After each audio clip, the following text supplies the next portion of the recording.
This is the Gigabyte G34WQCA, an updated model to the G34WQC non-A. But what's different about this and the older model? Well, I don't know, but I can tell you what this has and let you know if this is a monitor worth getting.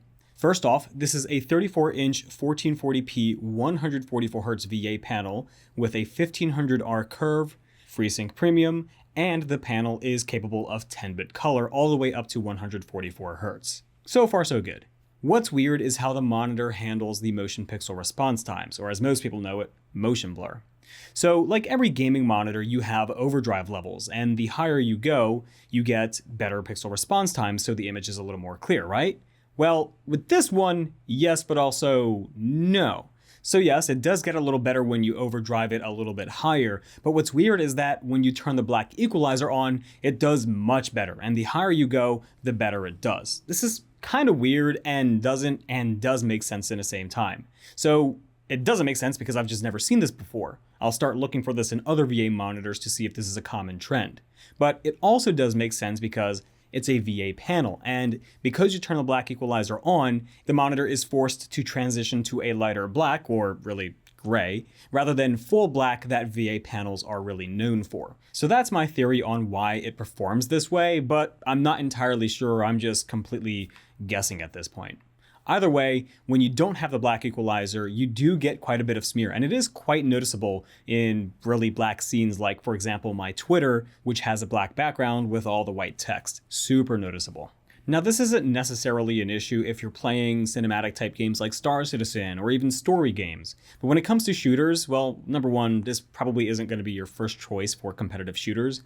But if you did want to kind of do a mix, this probably isn't going to be the best unless you turn the black equalizer to the number 1, 5, or even 10 setting. And I won't even recommend doing it anything past 5 because the black equalizer on this monitor is like other Gigabyte monitors I've reviewed in the past, which is to say that it isn't that great.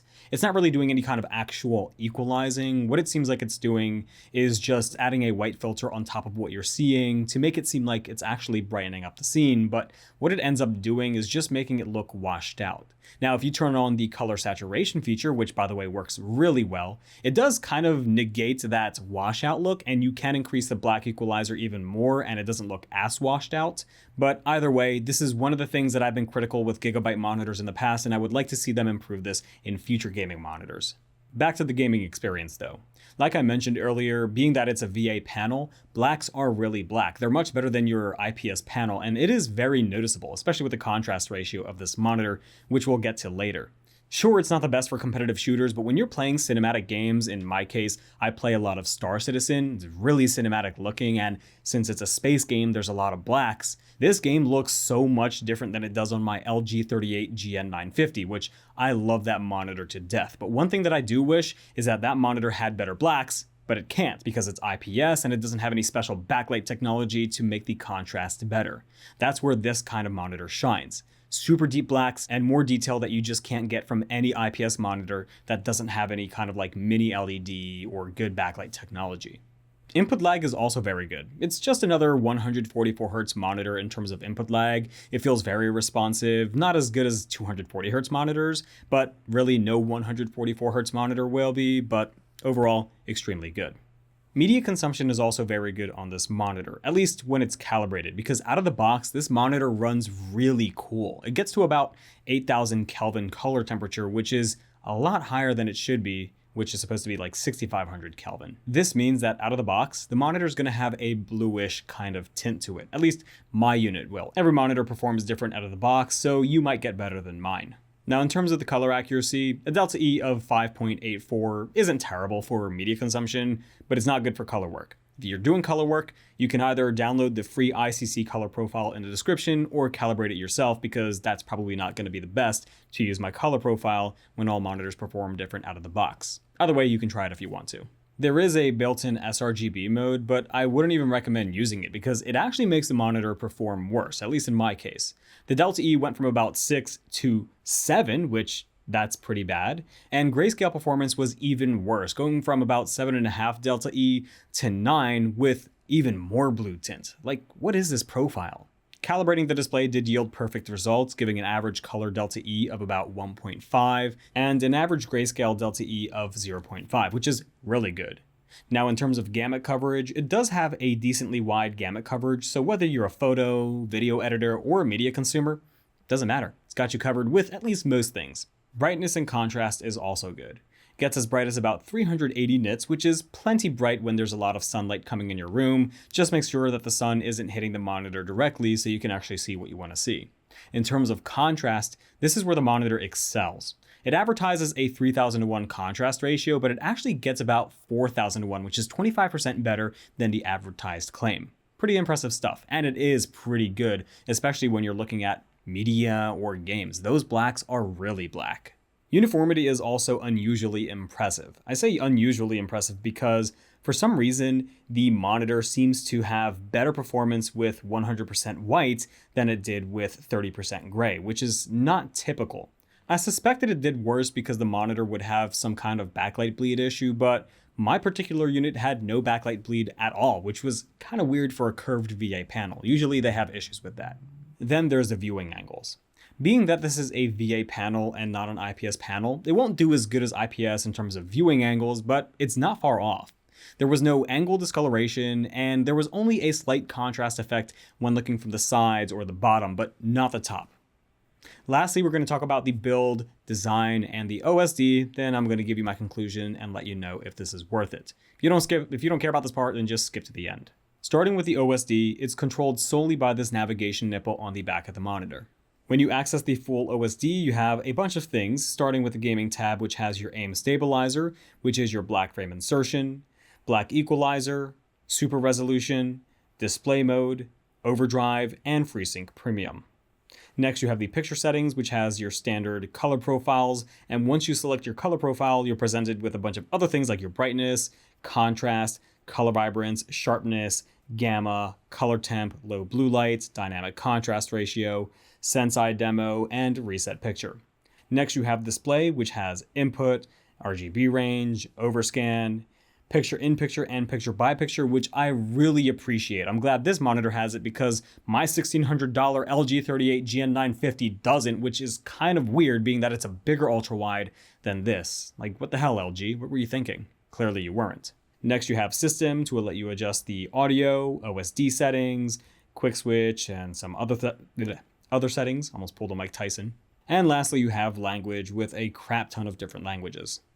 In terms of design, it's pretty plain, I think. It has these legs which are made purely out of plastic, which stick out pretty far, though it's not as bad as some other monitors with legs. At least this isn't invading your entire desk. The stand is made out of metal, covered in plastic, and has a wire routing hole, and the back of the monitor kind of has like an office monitor kind of look to it. There is some Gigabyte branding in case you forgot who made this monitor, but most of the time you're never going to see that. But again, it's pretty plain. Nothing really special going on back there. It has 100 by 100 VESA mounting holes, so you can mount this to a monitor arm or stand. For I/O, it has two HDMI 2.0 ports and two DisplayPort 1.4 ports and a headphone jack. And it also has tilt and height adjustability with no swivel and no pivot. So in conclusion, is this monitor worth getting? Well, I have no idea yet because I don't know the price. So let me search on my phone real quick and then I'll get back to you. Gigabyte G34WQCA. For some reason, when I go to the email that the rep emailed me on, it says this is the G34WQCA, which, you know, probably the newer model that's coming out later this month because I'm recording this on October 30th. And it takes me to the current model without the A.